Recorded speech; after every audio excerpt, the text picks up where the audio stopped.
अजय बारसकर आज मनोज जरांगेंसंदर्भात गौप्यस्फोट करणार। त्यानंतर मनोज जरांगेंकडून प्रत्युत्तराची शक्यता। समाजविरोधी राक्षसांचा बुरखा फाडणार।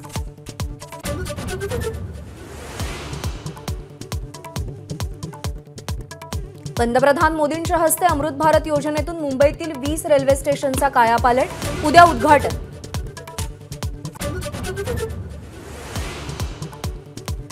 पूनम महाजन आणि प्रियंका चतुर्वेदी या दोन्ही खासदारांमध्ये जाहीर कार्यक्रमात खडाजंगी। एबीपी नेटवर्कच्या आयडियाज ऑफ इंडिया या कार्यक्रमात जोरदार शाब्दिक चकमक।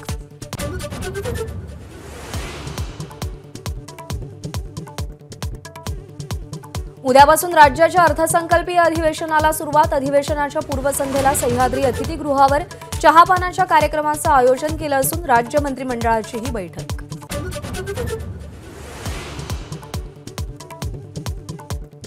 बुलढाण्यामध्ये भगर विषबाधा झालेल्या रुग्णांवरती रस्त्यावर उपचार कसे? उच्च न्यायालयामध्ये जनहित याचिका। राज्य सरकारला नोटीस।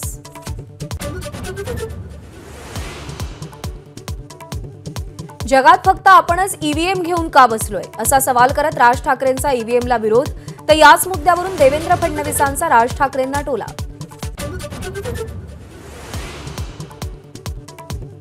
छत्रपतींचं कधीही नाव न घेणाऱ्या पवारांना आता रायगड आठवला। राज ठाकरेंचा निशाणा। तर अजित पवारांमुळे 40 वर्षांनंतर पवार रायगडावर, फडणवीसांचा टोला।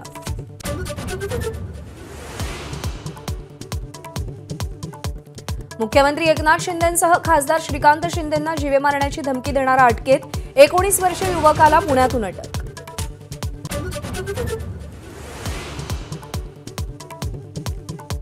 वसईमध्ये 4 चाकीच्या धडकेमध्ये वृद्ध महिलेच्या मृत्यूनंतर नागरिकांकडून कारमधल्या तिघांना मारहाण।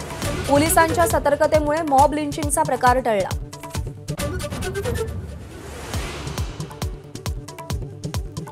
राजकारणापायी करोडपतीचे रोडपती झालेल्या महादेव ताटकेंना उद्योगपती मनीष शहांकडून मदतीचा हात। एबीपी माझाच्या बातमीचा इम्पॅक्ट।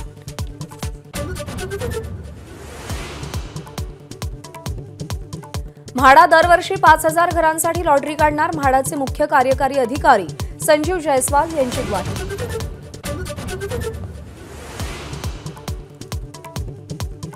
राज्याच्या तापमानात घट। निफाडमध्ये पारा 5 अंश सेल्सिअसवर।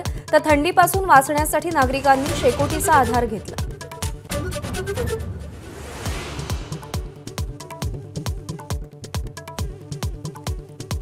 अयोध्येतल्या राम मंदिरात महिनाभरात 25 कोटींचं दान। रामाच्या चरणी 23 किलो सोनं अर्पण।